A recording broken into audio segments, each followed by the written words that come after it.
ॐ अज्ञानतिमिरान्धस्य ज्ञानाञ्जनशलाकया चक्षुरुन्मिलितं येन तस्मै श्रीगुरवे नमः। वाञ्छाकल्पतरुभ्यश्च कृपा सिन्धुभ्यैव च पतितानां पावनेभ्यो वैष्णवेभ्यो नमो नमः। श्रीकृष्ण चैतन्य प्रभो नित्यानंद श्री अद्वैत गदाधर शिवसदि गौरभक्तवृंद।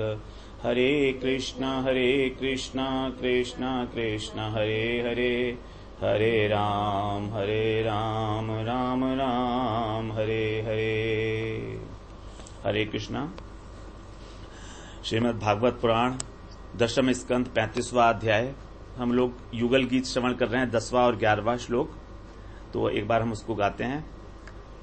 दर्शनीय तिलको वनमाला, दिव्य गंध तुलसी मधुमत्तै, अलिकुलैरलघु गीतम् अभीष्टम्, आद्रियन् यरहि सन्धित वेणु, सरसि सारस हंस विहंगाश, चारु गीत हृत चेतसेत्य, हरिमुपासत ते यत चित्ता, हंत मीलित दृशो धृत मौना। भगवान का सौंदर्य दर्शनीय तिलको है ना, भगवान के तिलक लगा हुआ है केसर का। वनमाला दिव्य गंध तुलसी, और तुलसी की जो है वो वनमाला पहने हुए हैं, दिव्य गंध है उसमें, सारे के सारे भौरे जो है उसके चारों तरफ घूम रहे हैं, मधुमत्तई है ना।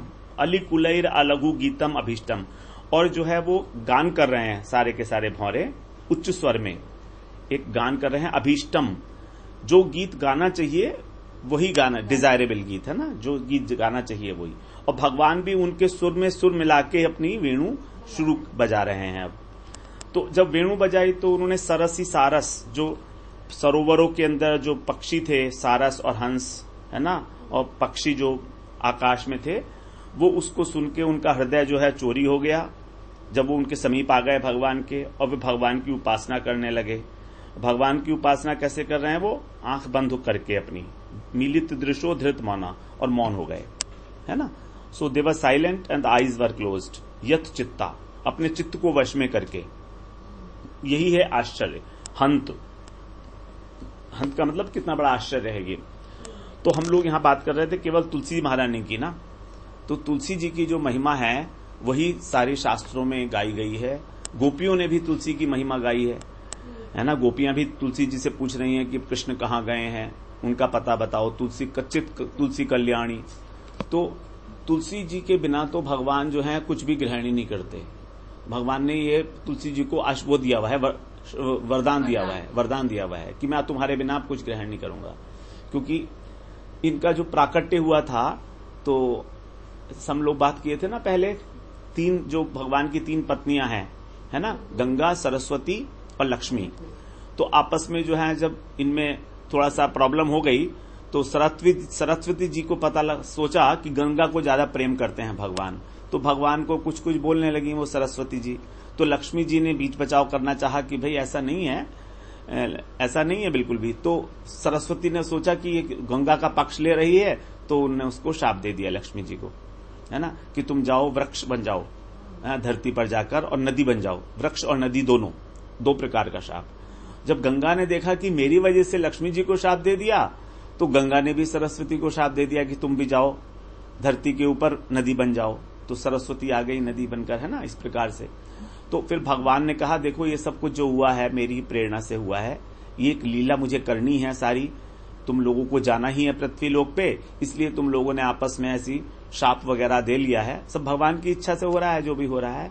और लक्ष्मी जी को समझाया कि देखो तुम जाओ और तुम्हारा वहां पर तुलसी के रूप में जन्म होगा है ना, और वहां पर तुम जो है एक शंखचूड़ नामक व्यक्ति से विवाह करोगी, वो मेरा ही अंश होगा वो भी है ना, और तुम उसके बाद फिर मेरे को प्राप्त करोगी। तो इस प्रकार भगवान ने सबको कह के और मामला सुलझा दिया सब वहां पर किसी तरह से।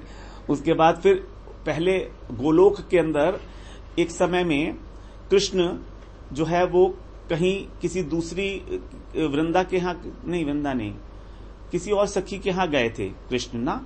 तो राधा जी को जब ये पता लगा कि कृष्ण कहीं और गए हैं तो राधा जी को बड़ा क्रोध आया कि ये क्यों गए हैं वहां पर। तो राधा जी ने उनको कुछ उल्टा सीधा बोला कृष्ण को। तो कृष्ण के जो सखा थे सुदाम, तो उन्होंने कहा कि अरे तेरे को इतना भी मतलब शर्म नहीं आती है कि तू उनको इतना कुछ बोल रही है। तो राधा जी को जब उसने कहा तो राधा जी ने उसको श्राप दे दिया कि तू जा राक्षस हो जा। तो उसने कहा ठीक है मैं तो राक्षस हो जाऊंगा, आपने कहा है तो होऊंगा ही, लेकिन आपको भी अब कृष्ण से वियोग सहना पड़ेगा 100 वर्ष तक। उसने भी राधा जी को ऐसा बोल दिया है ना, गोप ने, वो तो कृष्ण का ही वो है, अंश है। तो इस प्रकार से वो गोप जो है वही यहां पर शंखचूड़ बने, है ना, शंखचूड़ बने। और जो तुलसी जी हैं वो यहां पर वो तुलसी बनी है ना, तुलसी बनी जो तुलसी है ऊपर। तो इस प्रकार से ये लीला नहीं, वृंदा और तुलसी एक ही है ना, वृंदा और तुलसी तो एक ही है। वृंदा ही जो है तुलसी के रूप में, वृक्ष के रूप में आई है ना, तुलसी के रूप में आई है। तो इस प्रकार से ये सारा लीला बन चुकी थी पहले ही। तो इसीलिए फिर राधा जी का भी वियोग बताया गया, भगवान से हुआ ना, चले गए थे भगवान छोड़कर, तो दुख में रही राधा जी भी। तो इस प्रकार से वो सारी लीला वहां चल रही थी। तो जब तुलसी जी यहां आ गई, इस प्रकार धर्मध्वज राजा के यहां उन्होंने पुत्री के रूप में जन्म लिया। फिर उन्होंने बहुत तपस्या की भगवान को प्राप्त करने की। तो शंखचूड़ जो है ये भी जो अदिति और नहीं, अदिति नहीं, जो कश्यप ऋषि हैं उनकी एक पत्नी का नाम था दनु। उनकी बहुत सारी पत्नियां थी कश्यप जी की, दिति, अदिति, दनु।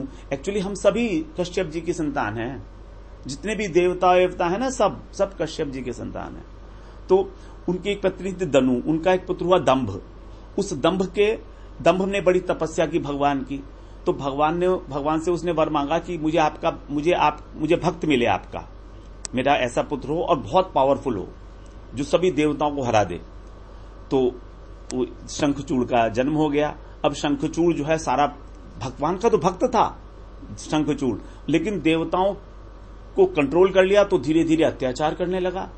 पावर जब आती है तो करप्ट हो ही जाता है, एब्सोल्यूट पावर करप्ट एब्सोल्यूटली। तो देवताओं को कष्ट देने लगा। तो फिर सब लोग परेशान हो गए। उन्होंने शिवजी से कहा कि आप इसको संहार करिए इसका। तो शिवजी का भी वो भक्त था, मतलब एक प्रकार से। तो शिवजी उसके युद्ध करने के लिए गए हैं शंखचूड़ से, है ना। और शंखचूड़ ने इससे पहले ही ब्रह्मा जी से एक कवच प्राप्त कर लिया था। तो ब्रह्मा जी ने उसको आशीर्वाद दिया था कि तेरे को कोई नहीं मार सकता है जब तक ये कवच तुम्हारे पास है, और जब तक तुम्हारी पत्नी का पातिव्रत्य धर्म रहेगा तब तक तुमको कोई नहीं मार सकता है। 2 कंडीशंस दे दी शंखचूड़ को। अब शंखचूड़ ने विवाह तो कर ही लिया था तुलसी जी से ना, तो दोनों को मालूम था कि हम लोग ऊपर से आए हैं और विवाह करना है, तो कर लिया था विवाह।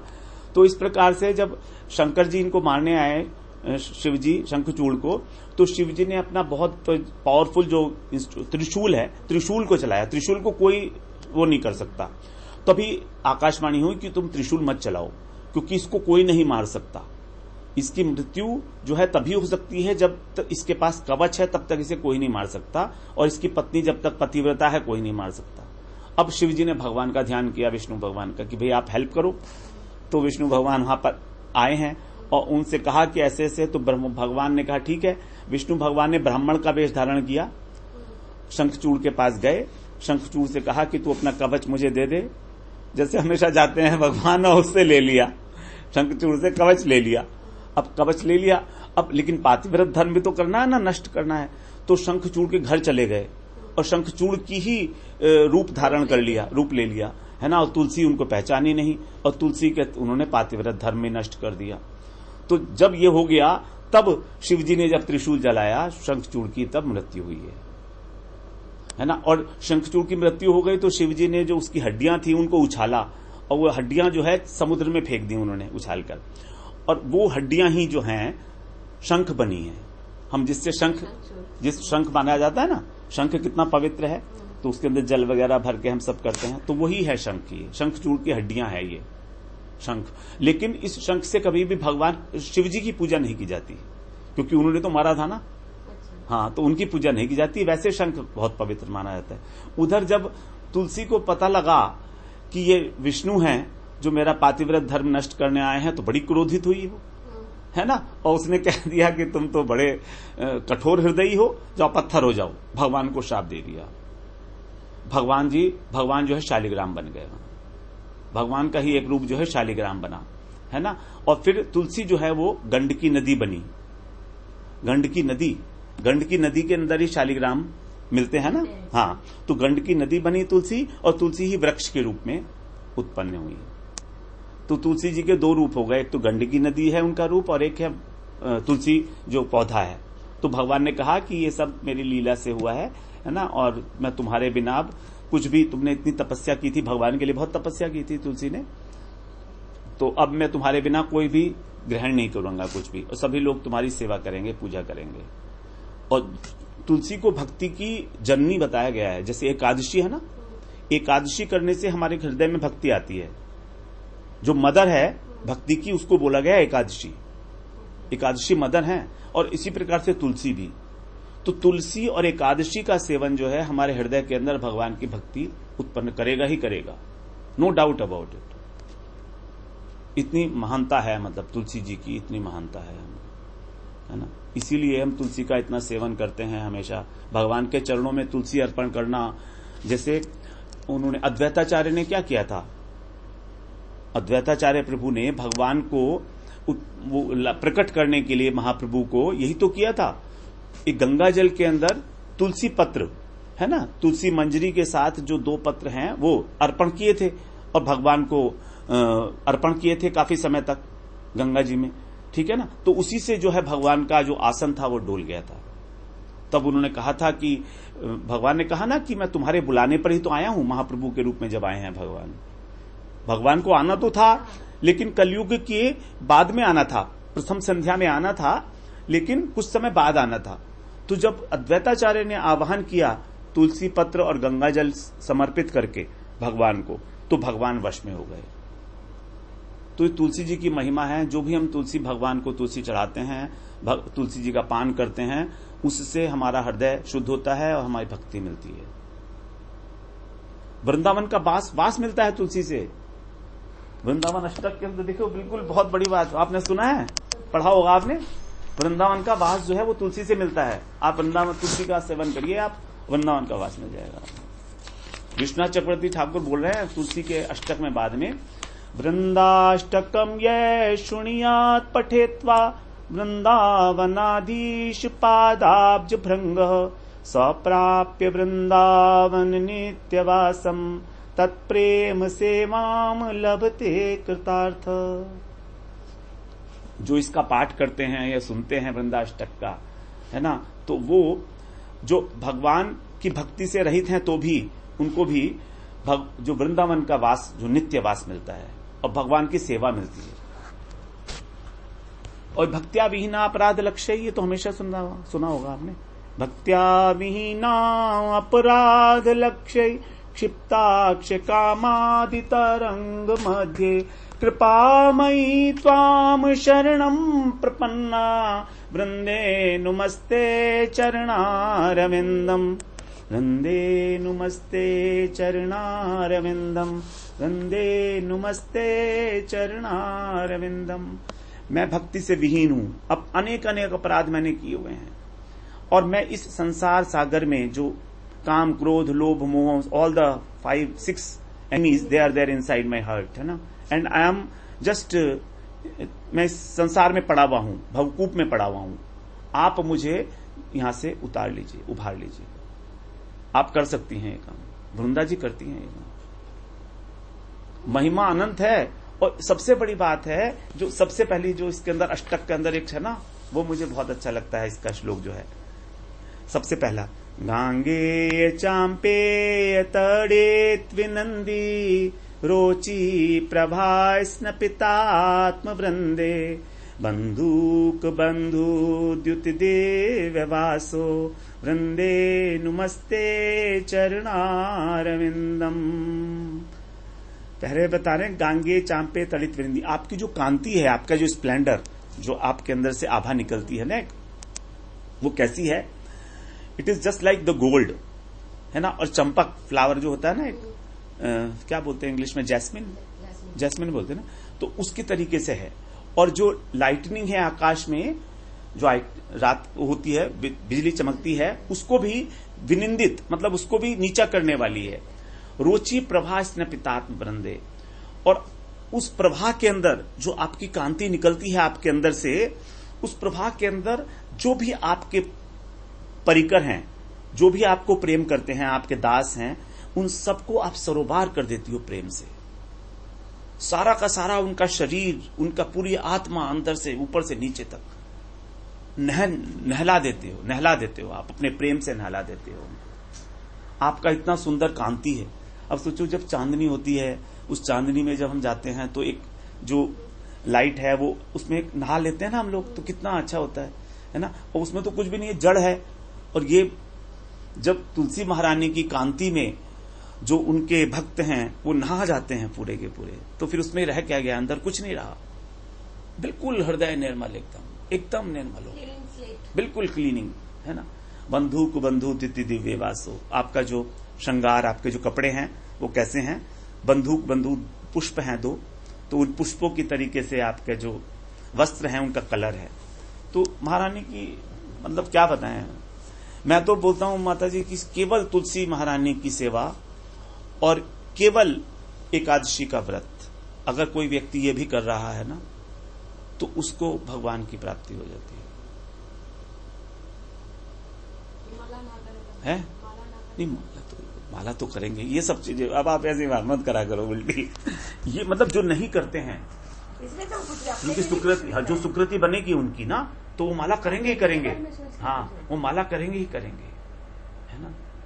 और अगर इनके प्रति इतना श्रद्धा है तो फिर तो उसी में आप रहेंगे, तो फिर तो कोई बात ही नहीं है उससे।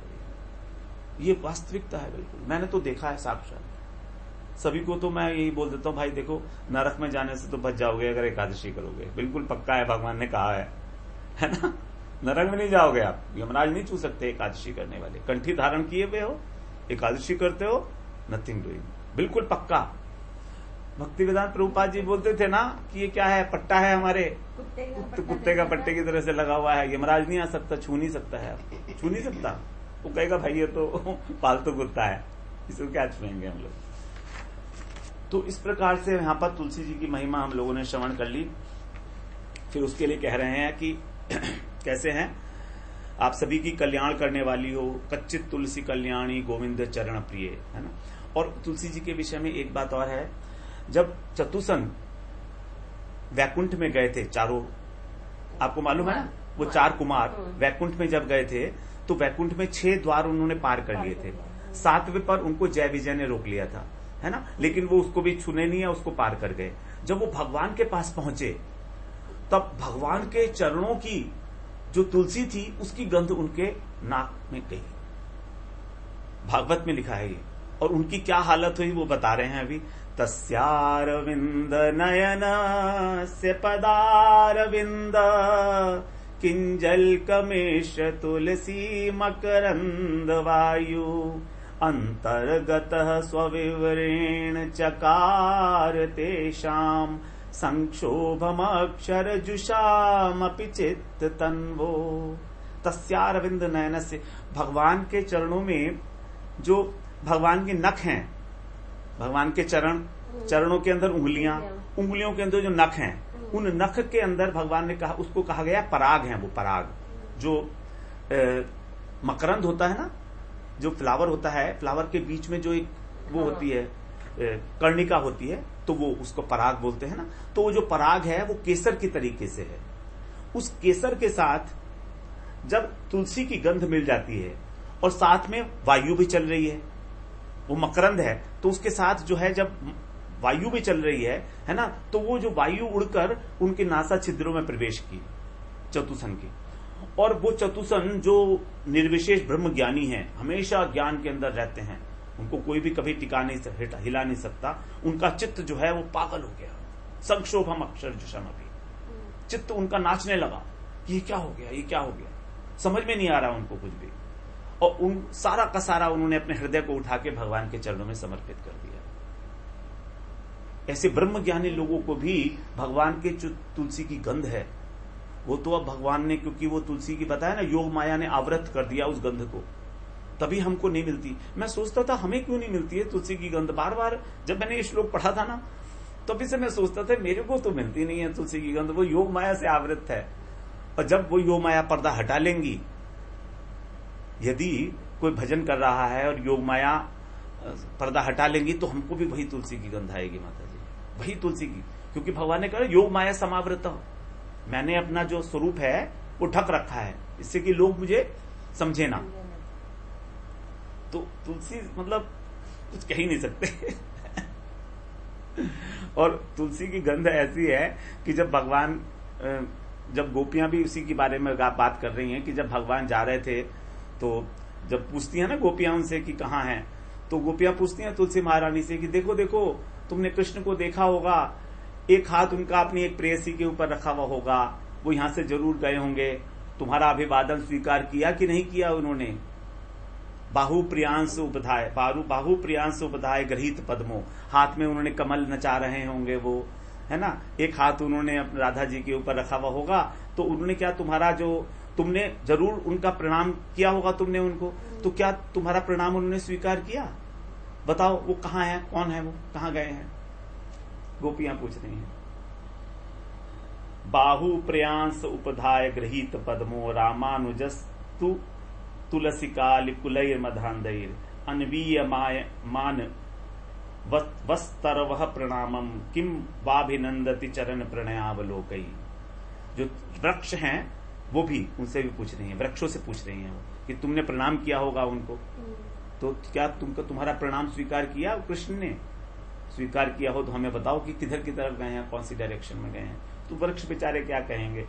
तभी तो उन्होंने कहा ये वृक्ष बड़े निर्दयी होते हैं, क्योंकि ये मैस्कुलिन है ना, पुरुष हैं, इन्हें हृदय, स्त्री के हृदय की क्या पता, ये लोग तो अपनी कठोरता में रहते हैं, तो चलो तुलसी जी से पूछते हैं। इस प्रकार से वो है जो हम लोग उसको करेंगे, प्रणय गीत के अंदर है वो सारा। तो ये सारी बातें हो गई हमारी। अभी हम बात कर लेते हैं इसके अंदर जो एक वो डाउट है। हाँ बताइए। आप बता रहे थे ना, हाँ। 4 कुमार, तुलसी के बारे में नहीं, हाँ हाँ 4 कुमार ने अपना वैकुंठ में प्रवेश किया। हाँ हाँ मगर हमने ऐसे सुना था कि कृष्ण जी खुद ही बाहर आ गए। हाँ हाँ और उनको अंदर हाँ। आने नहीं दिया। नहीं, जैसे ही श्राप दिया गया, हाँ ऐसा भी है, जैसे भी श्राप दिया गया वैसे ही भगवान जो है बाहर आ गए। हाँ, और सब लोग जो है एकदम से बड़े परेशान हो गए, ये भी सोचे कि हमने श्राप क्यों दे दिया, इनको भी दुख हो रहा था, इनको भी बहुत दुख हुआ। हाँ ये भी है, बिल्कुल ऐसा ही है। हाँ वो मतलब बाहर ही आए होंगे, शायद प्रवेश ना किया हो, है ना, प्रवेश नहीं किया हो, प्रवेश करने नहीं दिया, बिकॉज मायावती की टाइप का उनकी फीलिंग्स थे ना, they were not surrender to Krishna, they had only knowledge. नहीं ऐसा नहीं है, ऐसा नहीं है, चतुसन का प्रवेश तो है भगवान के पास, देखो उसके बाद, हाँ, उसके बाद भी, के बाद उनका, हाँ, इस इंसिडेंट के बाद हुआ है उनका, उससे पहले उनका नहीं, उनके बाद पहले, उससे पहले नहीं था, क्योंकि मानस पुत्र थे ना वो। हाँ इसीलिए हाँ, तभी तो उनको इतना आकर्षित किया भगवान ने, उनके ऊपर अपना वो डाल दिया, प्रभाव डाल दिया कि देखो, है ना, तुम जैसे लोग भी जो है मेरे बिना नहीं रह सकते, है ना, चाहे कितना ही तुम साधना कर लो ज्ञान की, लेकिन भगवान के बिना काम नहीं होगा। तो यहाँ कह रहे हैं कि वो सखी हैं, वो जो भगवान ने वेणु विन्यास किया, जो अलीकुलैर, जो जिस प्रकार से वो गीत गा रहे थे, उसी धुन के अंदर भगवान ने अपना वेणु लगाया। अब फिर जो आए हैं वापस, वो कौन है? सरोवर के हंस और सारस, है ना, इनका भगवान ने चित्त हरण कर लिया। सारस मतलब क्रेन, और हंस स्वान है ना, स्वैन के। तो ये सारे के सारे उनके पास आ गए भगवान के। और इसके अतिरिक्त और भी बहुत सारे पक्षी होते हैं जो वहां पर होते होंगे। और इसके अतिरिक्त यहां इसमें लिखा है कि जो भक्ति है वो बड़ी सरस है, it is very sweet to do, है ना भक्ति, इसीलिए यहां सारस बोला गया। सारस हंस जो है वो क्या करता है? It can separate the milk from the water, है ना। तो इसी प्रकार से जो भक्त है वो शुद्ध भक्ति क्या है उसको जानता है, केवल भक्ति ही इस बात को जानता है। संसार के सामान्य लोग इस बात को नहीं जानते कि भक्ति क्या है। तो अब यहां पर इसीलिए हंस का मेंशन किया गया, सारस और हंस ना। तो hans is able to find out which is the pure milk and which is water, and it can separate out. इसी प्रकार से जो भगवान के शुद्ध भक्त हैं भगवान की कृपा से वो ये जानते हैं कि किस प्रकार से शुद्ध भक्ति की जाती है, केवल वही जानते हैं। मैं लिखूं? हाँ, other people are not knowing that. Swan can separate milk from water. Same way,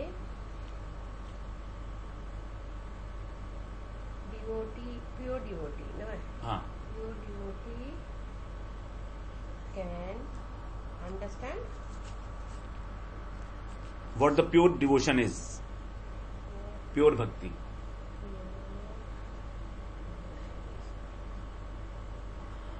अब जो और जब वो प्योर भक्ति में आते हैं तभी भगवान जो है उनकी वेणु रव सुन सकते हैं।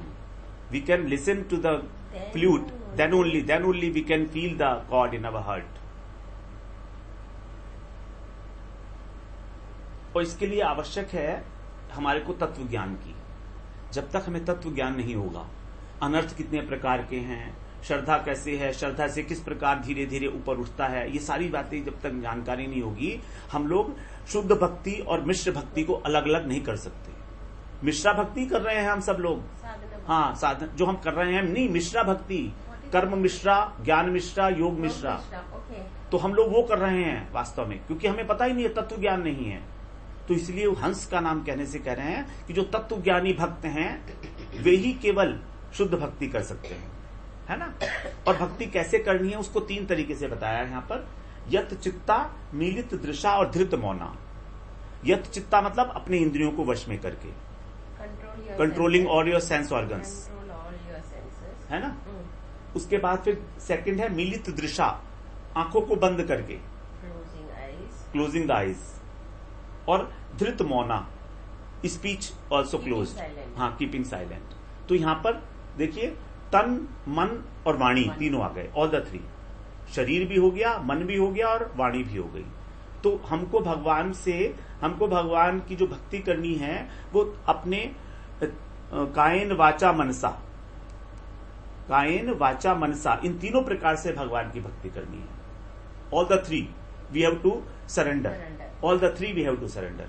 ये नहीं होगा कि एक से कर रहे हैं हम, केवल शरीर से कर रहे हैं, है ना। भगवान की वाणी से भगवान के गुणगान भी करना पड़ेगा। और यहां पर धृत मौना का मतलब यह है कि आप संसार के विषय की बात नहीं करेंगे, हरि नाम करेंगे, संकीर्तन करेंगे।